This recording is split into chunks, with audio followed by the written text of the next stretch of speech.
बिस्मिल्लाहिर्रहमानिर्रहीम अस्सलामु अलैकुम डियर स्टूडेंट्स। मैं हूं हबीबुल्लाह कमर और आप देख रहे हैं the I T education .com YouTube channel. CS 302 digital logic and design उसका ये लेक्चर मैं रिकॉर्ड कर रहा हूं, जो लेक्चर नंबर 22 से मैं स्टार्ट कर रहा हूं और इसके बारे में आपको गाइड करता हूं मैं। फिर आपने उस हिसाब से इसको प्रिपेयर करना है और जब आपकी ये प्रिपरेशन कंप्लीट हो जाएगी इंशाल्लाह, तो उसके बाद फिर मैं आपको नेक्स्ट इसका जो है ना वो लेक्चर भी आपके साथ शेयर कर दूंगा। CS 302 जो है थोड़ा सा टेक्निकल है। अब तो इसकी जो है ना, मैंने पहले भी दो वीडियो बनाई थी जिसके अंदर मैंने आपको डिटेल बता दिया था सिलेबस की इम्पोर्टेंस के हवाले से। ये सिलेबस हमारा शुरू होता है लेक्चर नंबर 22 लैचेस और फिलिप फ्लॉप से। इसके बारे में आपने पढ़ना है और उसके बाद इसका जो पेपर पैटर्न था वो मैंने आज ही एक वीडियो बनाई थी सुबह। उसके अंदर मैंने शेयर कर दिया है कि 30 MCQs आने हैं और 5 सवाल आने हैं 3-3 नंबर के और 3 सवाल आने हैं 5-5 नंबर के, यानी 60 नंबर का टोटल इसका पेपर होगा इस सेमेस्टर का जो है।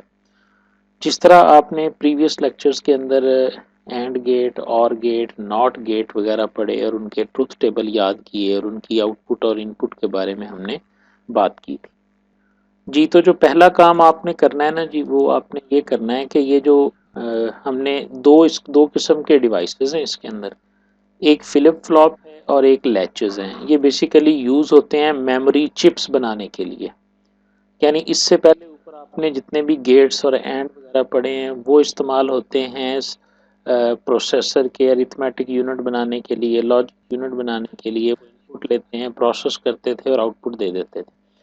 लेकिन जो मेमोरी होती है उसने चूंकि डाटा अपने पास स्टोर भी करना होता है, तो मेमोरी सर्किट्स जो हैं उनकी जो बुनियाद है या जो उनकी बेस है ना, वो ये दो बिल्डिंग ब्लॉक्स हैं इलेक्ट्रॉनिकली, लैचेस और फिलिप फ्लॉप्स। ये 22 नंबर और 23 नंबर लेक्चर के अंदर जो काम आपने करना है वो सुन लें। ये आप ही के ज़्यादा रेलेवेंट है, मेरा बताना इसमें कम है। बल्कि 22, 23 और 24 तक जो है ना ये आपने करना है। अच्छा, इसमें लिखा हुआ बहुत कुछ होगा, समझाया हुआ बहुत कुछ होगा। आपने स्पेसिफिकली एक फाइल जो है ना वो अलहदा से तैयार कर लेनी है। उसके अंदर आपने इनके ट्रूथ टेबल बना लेने हैं सबके। नैंड गेट की डेफिनेशन को याद करना है और उसके बाद उसका ट्रूथ टेबल याद करना है और उस ट्रूथ टेबल को आप अपने अल्फाज में कैसे एक्सप्लेन कर सकते हैं।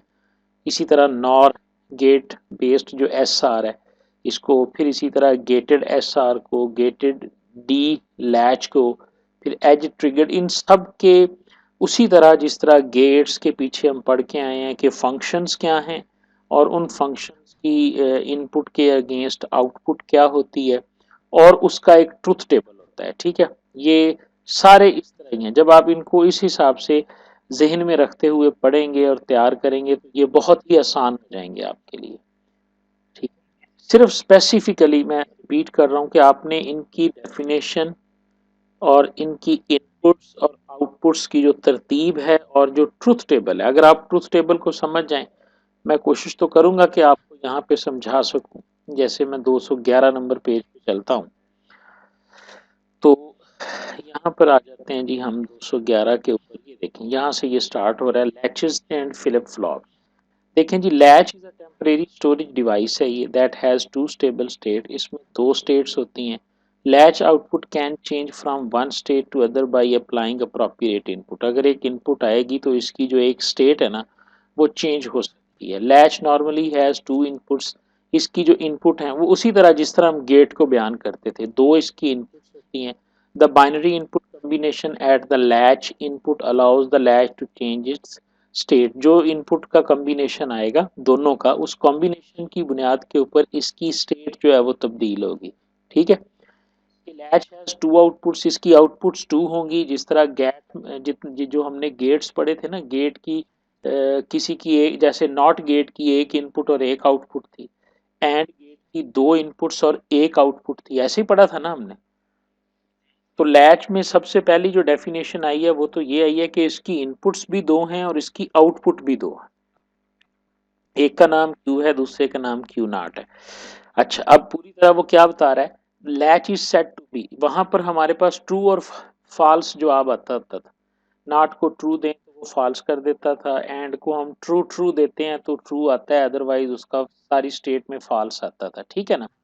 अब यहाँ पर देखें, लैच जो है ना, ये इसकी स्टेट्स हैं, इसकी स्टेट्स चेंज होती हैं, ठीक है, ये ज़हन में अब ये हाई स्टेट में होता है, ये देखें, ये डेफिनेशन यहाँ से शुरू होगी, latch is said to be in logic high state. इसकी स्टेट हाई स्टेट कहलाएगी कब, जब Q की वैल्यू 1 हो और Q नॉट की वैल्यू 0 हो, तो हम कहेंगे लैच जो है ये हाई स्टेट में है, ठीक है। और ये लो स्टेट में कहलाएगा जब Q की वैल्यू 0 होगी और Q नॉट की वैल्यू 1 होगी। इसका मतलब ये हुआ कि यानी एक को आप याद कर लें तो इसकी अपोजिट जो है वो लो स्टेट है, यानी Q1 और Q नॉट 0 है तो हाई है, और अगर Q0 और Q नॉट 1 है तो ये लो स्टेट है। ठीक हो गया, एक बात तो ये याद हो गई।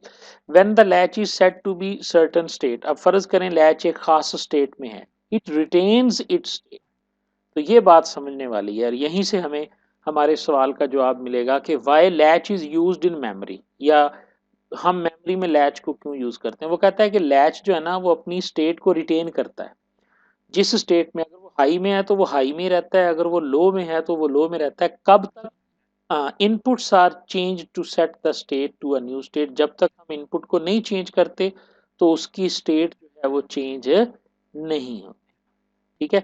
That's a latch is a memory element, इस वजह से कि वो अपनी स्टेट को रिटेन कर सकता है, तो ये वो खूबी है जिसकी वजह से हम कहते हैं कि लैच जो है ये एक मेमोरी एलिमेंट है, ठीक हो गया। अच्छा, अब इसकी वर्किंग कैसे होती है, उसमें सबसे पहला जो लैच हमारे पास आया वो आया जी हमारे पास input NAND gate based S R latch, ये इसका नाम है।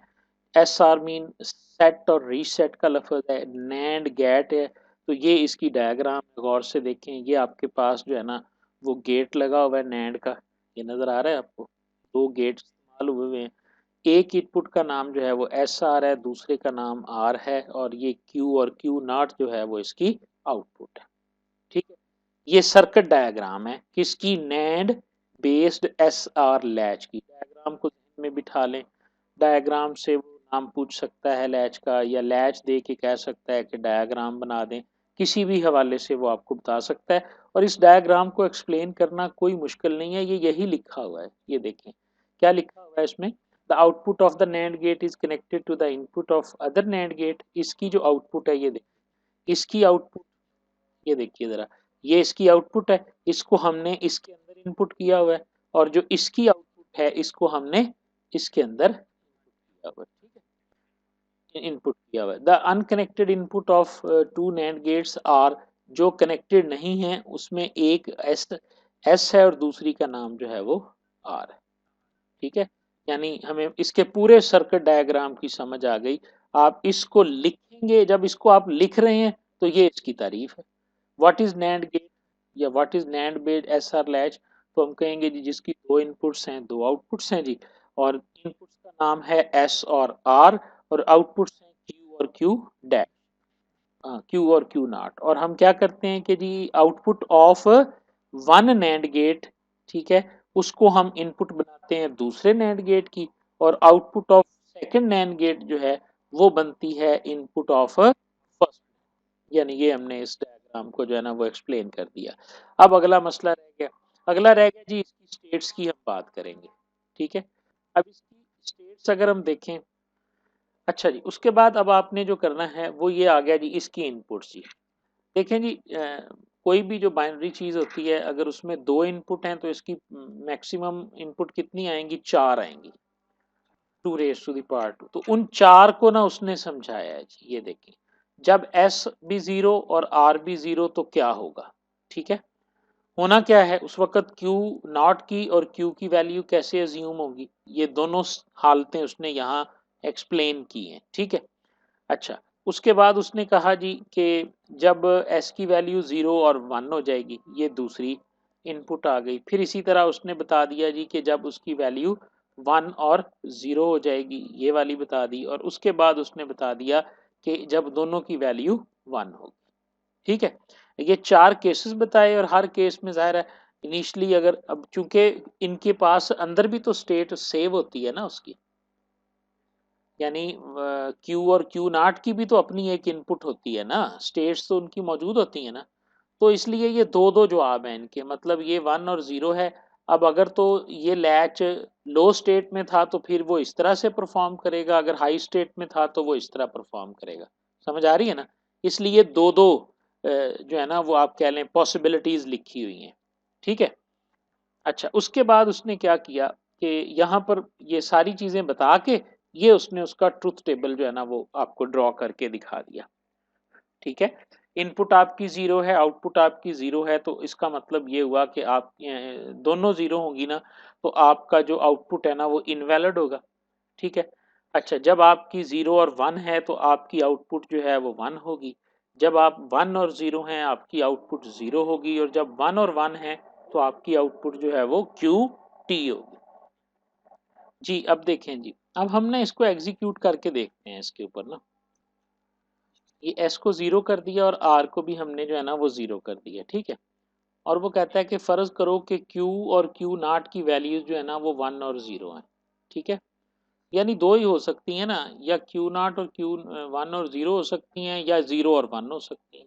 दो ही पॉसिबिलिटीज है ना इन दोनों में से। अगर ये है तो फिर क्या होगा, और अगर ये है तो फिर क्या होगा, इसको ना आप यहां से याद करने की बजाय, ठीक है, आप इसको ना पेपर के ऊपर डायग्राम बना के ना अप्लाई कर लें, क्योंकि एंड गेट आपके सामने लगा हुआ है ये नैंड। ठीक है, नैंड गेट में अगर यहाँ पे वन हो और यहाँ पे जीरो हो तो आउटपुट क्या आती है। ठीक है, ये आप अप्लाई कर सकते हैं और ये इजी है, मुश्किल नहीं है। आपके पास नैंड गेट का टेबल आपको याद होगा, नॉट ऑफ एंड होता है ना नैंड गेट जो होता है, नॉट ऑफ एंड। अब अगर यहाँ पे वन मतलब एस एस को हमने क्या रखा है, फर्ज करें जी कि हमने एस को जीरो है, ये देखें एस जीरो है, और क्यू नॉट जो है ये भी क्या है, ये भी जीरो है।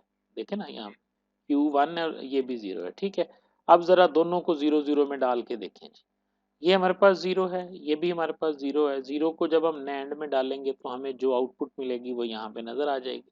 ठीक है, अच्छा इसी तरह इधर आ जाएं, क्यू नॉट की वैल्यू वन है और आर की वैल्यू भी जीरो है। ये यहाँ से जानी है ना ये आउटपुट तो, और ये वाली इनपुट जो है वो यहाँ आ जानी। ठीक है, तो आप इनको ना लेड पेंसिल के साथ यहाँ पे एग्जीक्यूट करके आपने, अगर एग्जीक्यूट करके देख लेंगे तो आपको ये याद करने में जरा आसानी हो जाएगी। ठीक है, अदरवाइज आप इसको डायरेक्टली याद कर सकते हैं। डायरेक्टली याद करना, अब उसमें देखें जी एस, ये इसका रिजल्ट है, एंड रिजल्ट है ये वाला। ये उसने एग्जीक्यूशन के बारे में बताया हुआ है कि जी चूंकि क्यू नॉट और ये वन और जीरो थी, अब आप देखें एस और जो है ये दोनों जीरो हैं, तो यहाँ पर वो बता रहा है, अब देखो जी कि S zero R zero never applied on these input. इसका मतलब है क्यू और क्यू नॉट जो है ना ये एक दूसरे के कॉम्प्लीमेंट होने चाहिए, यानी अगर उसको वन है तो उसको जीरो, इसको जीरो है तो उसको वन होना चाहिए। लेकिन ये जो हम जब हम ये इनपुट देते हैं ना तो ये दोनों की वैल्यू जो है ना वो वन आ जाती है, क्यू की वैल्यू भी वन आ जाती है और क्यू नॉट की वैल्यू भी वन आ जाती है। तो लैच के लिए क्या है, ये इनवैलिड आउटपुट है। लैच के लिए तो इनको कंप्लीमेंट होना चाहिए एक दूसरे का, इसे जीरो इसे वन, या इसे वन और इसे जीरो होना चाहिए। ठीक है, तो इसलिए जब हम इसके ऊपर अप्लाई करते हैं ये जो ऊपर वाली डायग्राम है इसको, यानी हम अगर लॉजिक गेट्स की मदद से भी रन करेंगे तो हमारे सामने ये वाला रिजल्ट आ जाएगा। या तो अप्लाई करके इसको एक दो दफा आप अप्लाई करके देखेंगे ना तो आपको इसकी मुकम्मल अंडरस्टैंडिंग हो जाएगी। नहीं अब आप अप्लाई कर सकते तो देन फिर आपको यहाँ से रट्टा लगाना पड़ेगा। ठीक है, तो अप्लाई करके देखेंगे ना तो एक दफा अप्लाई करेंगे, मतलब पेपर में भी अगर आ जाता है तो आपको पता है कि प्रिंसिपल उसका ये है, इस रूल के तहत मैंने इसको सॉल्व करना है, तो आप उसे आसानी से सॉल्व कर लेंगे। और फिर ये होगा कि उससे जो है ना वो आप मतलब जो अगले आ रहे हैं, जो जो दूसरे लैचेस आएंगे उनका टेबल कंस्ट्रक्ट करना भी आपके लिए आसान हो जाएगा। ठीक है, इसी तरह एस जीरो और आर वन ये यानी सारे, ये देखें जी एक लैच आपका जो है ना ये कंप्लीट हो जाता है, और इस तरह आप इनकी वैल्यूज को निकाल लेते हैं। ठीक है जी, अच्छा अब ये उसने ना एंड रिजल्ट निकाला, एस और R inputs both set logic one इसका मतलब है एस और आर को जब हम 1 करते हैं तो previous output state is maintained. जब एस भी 1 होता है, ये देखिए जरा इसको सामने रखें, जब एस भी 1 है, ये देखो ये 1 है और ये भी 1 है, तो यहाँ क्या लिखा हुआ है क्यू टी। क्यू टी का क्या मतलब है, प्रीवियस स्टेट।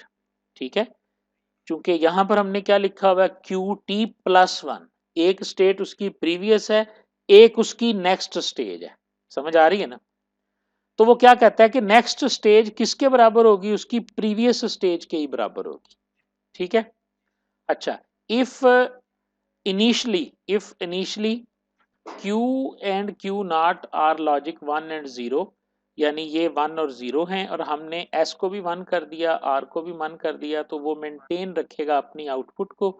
सिमिलरली अगर हमने Q और इसको 0 और 1 कर दिया और दोनों को कर दिया तो फिर भी सेम ही इनपुट आएगी हमारे पास। ये इसका एंड रिजल्ट हमारे पास आ गया जी। Truth table show the operation of, ये उसका ट्रुथ टेबल है जी जो हमें बता रहा है output Q T plus one जो है ये represent Q output of NAND gate 1 at a time interval T plus one. When input हो गया तो ये यानी हमने इसमें से इस टेबल को जनरेट कैसे हुआ है और इसकी अंडरस्टैंडिंग क्या है, ये हमने इसको जो है ना वो अंडरस्टैंड करना है। जो मेरा नहीं ख्याल के जितना कि मैं एक्सप्लेन कर सकता था इसको सुनने के बाद या इसको देखने के बाद जो है ना, आपके लिए ये अब मुश्किल होगा। कुछ आइडिया हो गया ना? बस ठीक हो गया जी। अब इसी तरह अगला बना लेना है जी। ये कौन सा है, नॉर गेट है। ठीक है, अब नॉर गेट का टेबल थोड़ा सा जेहन में रख के और इसके ऊपर वो चारों कॉम्बिनेशन आपने चला के देख लेने। ठीक है, एस और आर 1 0 0 0 1 1 0 और 1 1। ठीक हो गया, और इससे आपके सामने रिजल्ट भी आ जाएगा और आपके सामने जो है वो इसका एक ट्रूथ टेबल भी बन के आ जाएगा। ये देखें उसी तरह उसने इनपुट, ये जितना कुछ लिखा होता है ना, ये याद करने के लिए नहीं लिखा होता, ये एक मेथड होता है जिसको आपने समझना होता है। जैसे अगर कोई बंदा कहे जी एंड गेट की जो तफसील लिखी हुई थी वो याद करने के लिए है, भाई याद करने के लिए नहीं है, वो समझाने के लिए थी। अगर आज भी आपके जहन में एंड गेट फिट है, क्योंकि वो 9th में भी हमने पढ़ा, वो मेरा ख्याल है इंटर की भी मैथ या फिजिक्स में कहीं आया, और फिर सिंपल था ना, दो इनपुट आती हैं और जब दोनों 1 1 होती हैं तो आउटपुट 1 होती है, अदरवाइज 0 होती है। अब उसको इस तरह लिखना हमारे लिए कोई मसला तो नहीं है ना। बिल्कुल ये वही चीज है, यानी एस और 0 दिया। अब इसका टेबल देखें, अगर आप इसका, ये पहले उसने एक्सप्लेन किया और एंड पे उसने इसका टेबल बना दिया हुआ है बिल्कुल सेम तरीके से। अब ये बिल्कुल उसके उल्ट है, अगर हम गौर से देखें तो उसका 0 0 पे इनवैलिड था, इसका 1 1 पे इनवैलिड है। ठीक है, यानी जिस तरह वो एंड और आर का टेबल नहीं उल्ट बनता होता था, एंड का और आर का टेबल याद है ना गेट का, तो बिल्कुल उसी तरह ये नॉर गेट बेस्ड जो एस आर लैच है और जो NAND gate based S R latch है, ये तकरीबन एक दूसरे के उल्ट हैं। पर अगर हम देखें तो ये दोनों अगर जीरो होंगे नॉर बेस्ड लैच के अंदर तो ये प्रीवियस स्टेट को मेंटेन रखेगा, और अगर दोनों में 1 आ जाता है तो फिर इसकी जो है ना इनवैलिड हो जाएगी। इनवैलिड ये इसलिए होती है कि ये दोनों जब हम इनपुट इसके ऊपर एग्जीक्यूट करते हैं ना तो क्यू की वैल्यू भी 1 हो जाती है, क्यू नॉट की भी 1 हो जाती है। ठीक है ना? तो क्यू नॉट और क्यू की वैल्यू जो है ना वो एक दूसरे का कंपोनेंट होना चाहिए, यानी 1 0 0 1 तो स्टेट होनी चाहिए, दूसरी वैल्यू जो है ना वो लैच में एक्सेप्टेबल नहीं होती जी। समझ आई जी बात की यहां तक? ये जो मैंने अभी आपके सामने थोड़ा सा एक्सप्लेन किया, ये वही कंपैरिजन इसने बता दिया नॉर का और नेट का। ठीक है ना? वो जो मैंने कह दिया कि उसके दोनों, ये देखो ना उसने कहा दोनों को लो कर देते हैं तो उसके उल्टा आ जाती है, ये वही बात है जो हमने, मतलब उसके अगर आपको सवाल आ जाता है जी कि कंपेयर करें नॉर बेस्ड में और नैंड बेस्ड में, तो आप उसको बिल्कुल उसी तरह एक्सप्लेन कर सकते हैं। बिल्कुल ये टेबल को सामने रखते हुए कि जी एस और आर जो है वो दोनों जीरो होती हैं तो वो अपनी प्रीवियस स्टेट को रिटेन करता है, जबकि जो नैंड बेस्ड होता है उसमें प्रीवियस स्टेट उस वक्त होती है जब दोनों 1 होते हैं। ठीक है ना? इस तरह हम इनको जो है ना वो इनके कंपैरिजन को भी ये यूज कर सकते हैं जी। ठीक है जी। अच्छा जी, तो अब नेक्स्ट में आ गया हमारे पास ये लेक्चर नंबर 23। अच्छा, इसकी एप्लीकेशन को फिलहाल हम नहीं करते, हम चलते हैं उसी सीक्वेंस के साथ ना। नेक्स्ट हमारे पास जो ये आ गया जी गेटेड एस आर लैच, ये गेटेड आ गया जी। अब इसके अंदर गेटेड एस आर लैच जो है इसमें आप देखें enable input which has to be activated to operate the latch। इसके अंदर हमारे पास इनपुट आ गई तीसरी। The circuit diagram of gated is shown. The gated S R circuit, the S R applied on the input NAND gate 1 and 2 when enabled input is set at high state। इसके अंदर अगर हम देखें तो तीन चीजें आ गई हैं अब हमारे पास। यानी ये देखें दो हमारे पास एस और आर है, दरमियान में एक ये और इनपुट आ गई है एनेबल्ड की। यानी इसके तहत इसके अंदर हमारे पास आ गया एक्टिव हाई एक स्टेट होगी, और दूसरा हमारे पास आ जाएगा कि एक्टिव लो स्टेट हमारे पास जो है ना, उसकी सूरत में ये क्या परफॉर्म करता है। सेम सेम है, लेकिन इसमें चार जो है ना वो हम नैंड गेट यूज कर रहे हैं, लेकिन इनपुट और आउटपुट की तादाद सेम है हमारे पास। और इसके अंदर जो है वो हमारे पास जो एन के नाम का एक नई, यानी इनपुट हमारे पास तीन हो गई हैं एक किस्म की ना, एक्टिव हाई इनपुट के साथ आ गया है। ये हमारे पास है gated S R latch. Same इसमें वही है। इसको अगर हम ब्लॉक डायग्राम में दिखाएंगे तो ये इस तरह नजर आएगा। ये एस इनपुट है, ये आर इनपुट है, ये एनेबल्ड इनपुट है, और ये क्यू और क्यू नॉट है। तो इसका जो ट्रुथ टेबल है ना वो हमारे पास ये बनेगा। ये ट्रुथ टेबल जो है ना वो हमने इसका याद करना है। लॉजिक सिंबल ऑफ गेटेड है, ये आ गया जी कि इनपुट हमारे पास अनेबल्ड है जीरो, और एस और आर है वो हमने पास किया तो ये रिटेन करेगा। फिर जब हम इसको जीरो जीरो, यानी सिर्फ आप अनेबल्ड के सिग्नल को पास करें और एस और आर पे कोई इनपुट नहीं देते आप, ठीक है, तो फिर ये अपनी पुरानी स्टेट को जो है ना वो करेगा। इसी तरह 1 0 0 होगा तो ये क्यू टी को करेगा, और 0 1 होगा, और ये जब तीनों इनपुट को हम 1 करेंगे तो ये ट्रुथ टेबल हमारे पास आ गया गेटेड एस आर लैच का जी। ठीक है, यही हमने बिल्कुल एज इट इज हमने सिंपल इसका जो ट्रुथ टेबल है इसको आपने जहन में बिठाना है और याद रखना है। मुश्किल कोई नहीं है ये, जिस तरह उनके ट्रुथ टेबल हम याद कर सकते थे ये भी बिल्कुल आसान है हमारे पास जो है ना वो याद करने। इसमें जो वैल्यूज हैं वो देख लें कि हमने इन टोटल वैल्यूज हमारे पास कितनी है जी। हमारे पास है 1 2 3 4 5 6 वैल्यूज हैं। इसमें पहले केस में हमने एनेबल को 0 करना है और उसके बाद सारे 1 होंगे, ठीक है। अच्छा, एस आर जो है इसको हमने पहले क्रॉस के साथ करना है, उसके बाद वही चार कम्बिनेशन जो होते हैं बाइनरी वाले वो आगे 0 0 0 1 1 0 और 1 1 वाले, ठीक है। एक कम्बिनेशन इसमें ऐड हो जाएगा तो ये हमारे पास टोटल 5 कम्बिनेशन जो है ना वो गेटेड एस आर के बन जाएंगे। और उसके बाद आपने इन वैल्यूज को जो है ना वो अपने जहन में बिठाना है। इसके बाद नेक्स्ट आ जाएगा हमारे पास गेटेड डी लैच, ठीक है। गेटेड डी लैच की डायग्राम देखें, इसमें हमारे पास दो इनपुट आ गई हैं, और इसमें इसका जो है वो हमारे पास ट्रुथ टेबल जो है वो बन गया है ये वाला। दो ट्रुथ टेबल हैं इसके।